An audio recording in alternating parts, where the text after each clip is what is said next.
대기업 시청자 여러분들 그리고 국일신동 주주 여러분들 반갑습니다. 우리 국일신동을 분석해서 여러분들에게 정보 제공드리고 있는 담당자 이진욱입니다. 자, 오늘의 주제는 혁명의 순간은 짧지만 그 영광은 길 것이다.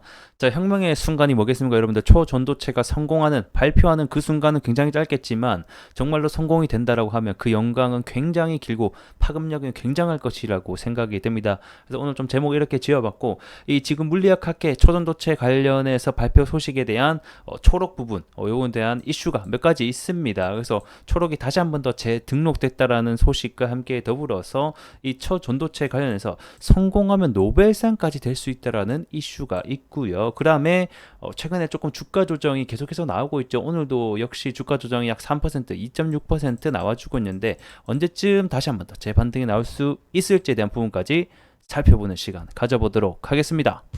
자, 처음 보시는 분들도 있기 때문에 해당 사건이 어떤 사건인지 간단하게 좀 살펴보도록 하겠습니다. 자, 3월 4일 날짜에 미국 물리학학회, 즉 APS죠. 자, 여기에서 APS, 자, 여기 미국 물리학학회에서 뭘 발표합니까? LK99 관련된 검증을 위한 발표가 예정되어 있습니다.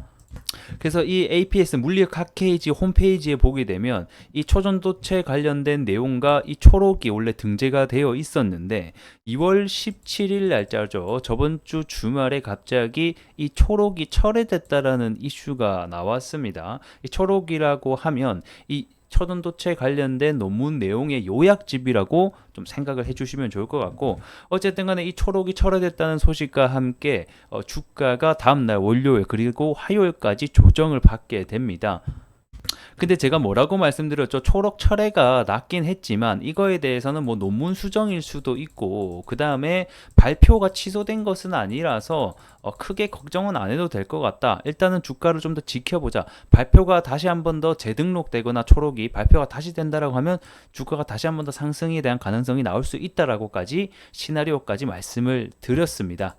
자, 그리고 나서 이 APS 다시 한 번 더 이 홈페이지에서 어떻게 됐냐? 이 철회 부분이 취소되면서 재등록이 됐다라는 겁니다. 그래서 내용을 보게 되면 이제 김현탁, 이석배 등등 하면서 이 발표자들의 이름과 이 초전도체 관련된 내용이 올라와 있다. 다시 한 번 더 재등록이 되었다. 라고 좀 살펴보시면 좋을 것 같고요. 그리고 앞전 영상에서 왜 도대체 초록이 취소되었을까에 대한 부분이 여러 가지 갈래가 나와 있었지만 시나리오가 있었지만 뭐 어쨌든 간에 우리에게 중요한 건 뭐다? 재등록이 됐냐 안 됐냐 그게 중요한 거 아니겠습니까? 초록이 왜 취소되었는지에 대한 부분은 아직까지 명확하게 밝혀지고 있진 않지만 개인적으로 추측해 봤을 땐 이런 논문 수정에 대한 가능성이 높다. 제가 미국 물리학 케이지 관련해서 발표 자료들을 여러 가지 찾아보니까 충분히 논문 수정을 위해서 초록을 철회하는 경우가 단순히 빈번히 발생을 하더라. 이렇게 먼저 좀 확인해 보시면 좋을 것 같고 그 다음에 타 뭐 언론이나 이런 데에서 뭐 의도적으로 하기 위해서 뭐 누군가 사칭을 해서 초록이 철회되었다 뭐 이런 이야기가 있긴 한데 뭐 이 부분은 뭐 아직까지는 명확하게 밝혀진 부분이 없다라고 저는 생각을 합니다. 그래서 이러한 이슈가 있다까지 체크해 보시면 좋을 것 같고요. 자, 그리고 두 번째 이슈죠. 외국 저널 사이트에 이 LK99 관련된 초전도체 내용이 실리게 됐는데 이게 굉장히 좀 화제가 됐더라. 왜 화제가 됐냐라고 보게 되면 자, 번역을 해서 좀 함께 살펴보도록 하겠습니다. 자, 다들 초전도체 뭔지 알 겁니다. 그래서 이게 만약에 실현된다고 하면 자기 부상 뿐만 아니라 무손실 전기 전송. 그러니까 초전도체라는 게 결국 뭐겠습니까? 전기 저항이 0이기 때문에 전력 효율이 굉장히 크게 올라갈 수 있고 이게 만약에 된다라고 하면 추가적인 경제 효과, 뭐 양자 역학부터 해서 양자 컴퓨터 등등등 엄청난 기술적인 혁명을 일으킬 수 있다라는 겁니다. 그리고 이러한 부분이 우리 연구자들이 100년 넘게 지속해 왔지만 성공하지 못했다. 근데 만약에 이게 3월 4일 발표되는 부분이 성공한다라고 하면 이 대한민국에서 일어날 수 있는 일이다라는 겁니다. 굉장히 또 대한민국 국민으로서 자부심이 가지게 되는 내용일 것 같습니다. 그래서 저도 이러한 부분이 꼭 입증이 돼서 발표가 됐으면 좋겠습니다. 저도 역시 응원합니다. 자, 이러한 부분 응원하신다 하시는 분들은 좋아요로 같이 좀 응원의 힘을 보태주시면 좋겠습니다. 자, 그리고 다음으로 중요한 내용이 밑으로 쭉쭉쭉 내려보게 되면 자, 이 부분입니다. 자, 그래서 이 관련 연구자들이 만약 입증이 된다라고 하면 노벨상을 받을 가능성이 높다라는 부분이 언급됐다라는 거겠죠. 자, 이 노벨상 굉장히 큽니다. 우리나라의 노벨상을 받았던 분이 제가 알기로는 이 전 대통령이죠. 김대중 말고는 없는 걸로 알고 있는데 어쨌든 간에 이 노벨상을 받는다라는 것 자체가 뭐 주가로서도 엄청난 큰 상승을 나타낼 수도 있겠지만 대한민국 전체가 좀 뒤집어질 일이 아닐까 이렇게 좀 생각이 듭니다. 그래서 해당 관련해서 초전도체의 이슈들이 이런 것들이 지금 나오고 있다라고 생각해 주시면 좋을 것 같고요. 자, 초전도체 관련된 내용을 제가 지속적으로 여러분들에게 투자에 도움이 되실 수 있도록 전달해 드릴 테니까 여러분들은 구독과 좋아요만 좀 부탁드리도록 하겠습니다. 자, 그러면 이제 차트로 넘어가 보도록 하죠. 자, 우선 차트로 들어와서 보게 되면 23년 7월달, 8월달에 굉장히 큰 상승이 보여줬었죠. 초전도체 관련주로 엮이면서 올라갔었다. 그리고 이번에 다시 한 번 더 상승이 나와주고 있는 상황인데 이 왜 국일신동 초전도체추로 주목을 해야 된다라고 말씀을 드리면 우선 지금 초전도체가 이루어져 있는 소재가 뭐다? 구리다, 구리. 이 구리이기 때문에 이 초전도체 관해서 정말 입증이 되고 상용화까지 된다라고 하면 이 구리에 대한 수요가 엄청나게 증가하면서 주가 역시 상승할 가능성이 대단히 높다라고 보시면 좋을 것 같습니다.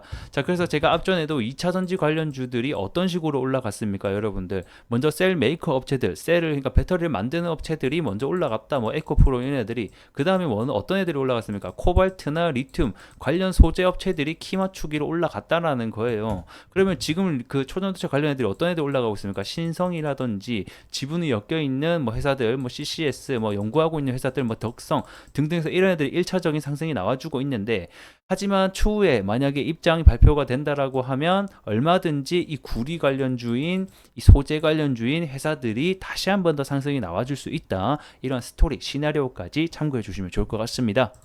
자, 그리고 조금 더 주가를 자세하게 들여다보도록 하겠습니다. 제가 말씀드린 대로 저번 주 금요일부터 해서 월요일까지 해당 초록 철회권으로 인해서 주가 어느 정도 조정을 받았던 모습이 보여지고요. 그리고 어제였죠. 어제 이제 해당 이슈들이 좀 발생을 하면서 다시 한번 더 주가 선방 재등록하는 모습이 보여줬는데 오늘 주가는 도대체 왜 밀렸느냐라고 본다라고 하면 아무래도 초전도체 관련주들이 전반적으로 종가 마감에 큰 하락이 나왔다라는 겁니다. 자, 우선 대장주인 신성 델타테크 CCS가 가장 큰 하락이 나왔고, 자, 파워로직스 같은 경우는 24% 마이너스를 기록하면서 하한가 부분까지 내려갔었다. 아무래도 초전도체 테마 자체가 전반적으로 내려가다 보면 이 역시 국유신동 역시 초전도체 테마에 엮여 있기 때문에 같이 하락을 할 수가 있다. 그럼 우리 여기서 뭘 찾아볼 수 있냐? 팁이죠. 국유신동을 매매할 때는 혼자서 매매하지 말고 이 초전도체 관련주들을 좀 등록을 해서 같이 함께 추이를 살펴보자 라는 겁니다. 자, 그러면 전체적으로 초전도체가 빠지면서 국일신동도 같이 내려간 거기 때문에 개별적인 악재가 있어서 내려간 것은 아니다 라고 현재 보여지고 있으며 우리가 다시 한 번 더 기대해 볼 만한 가격대인 2,500원에서부터 2,550원 구간 여기를 다시 한 번 더 잘 지지해주고 반등이 나와주는지 여부를 함께 좀 살펴보시면 좋을 것 같습니다. 자, 단기적으로 수급에는 이 프로그램 매수세를 확인을 안 해볼 수가 없습니다. 이 최근에 주가 하락의 가장 큰 원인이 이 프로그램이 지속적으로 매도하면서 주가가 굉장히 힘을 못 쓰는 상황이 발생했었고 또 최근에 다시 한 번 더 2월 15일 날짜죠. 이때 상승할 때도 이 윗꼬리가 크게 달렸던 이유가 이 프로그램의 매도세가 굉장히 심했다. 그렇기 때문에 얘네들의 매도세가 들어오는지 또는 매수세가 들어오는지를 좀 함께 살펴보자 라고 먼저 말씀을 드리도록 하겠습니다. 자, 그리고 장기적으로 보시는 분들 국일신동 4,000원대 위에서 들고 계신 분들 3,000원대 후반 가격에 들고 계신 분들이라고 하면 사실상 지금은 더 기다려야 될 타이밍이다. 제가 아까 뭐라고 말씀드렸습니까? 이 초전도체 관련해서 이 해당 이슈로 올라왔기 때문에 이게 다시 한 번 더 올라가기 위해서는 진짜 이번에는 입증이 돼서 결국에는 세계 세계로부터 인정을 받아야 된다. 인정을 받는 순간부터 2차적인 상승과 파동이 나올 수 있다. 충분히 이렇게 좀 알고 계시면 좋을 것 같고요. 자, 3월 4일 날짜로 일단은 물리학학회 발표가 예정되어 있기 때문에 해당 기간까지 다시 한 번 더 올라갈 수 있는 요소까지 지니고 있다. 이렇게 살펴보시면 좋을 것 같습니다. 자, 단 주의해야 될 점도 같이 알고 계셔야겠죠. 자, 3월 4일 날짜 때까지 주가가 그동안 상승한 부분이 어느 정도 있기 때문에 정말 당일날 돼서라든지 또는 주가가 그러니까 일정이 가까워질수록 재료 소멸에 대한 시장에 대한 인식도 함께 나올 수 있으니 이전까지 좀 유의하시면 좋을 것 같습니다. 자, 오늘 9일 신동 하락한 이유 그리고 전반적인 사건에 대한 이슈까지 정리해봤습니다. 해당 내용 좀 도움이 되셨다라고 하면 구독과 좋아요 부탁드리면서 전 또 다음 관련돼서 좋은 이슈가 나올 때마다 정보가 나올 때마다 여러분들 투자자분들에게 도움이 될 만한 내용들 전달해 드리도록 하겠습니다. 자, 오늘 대단히 수고 많으셨고 전 또 다음 시간에 뵙도록 하죠. 고맙습니다.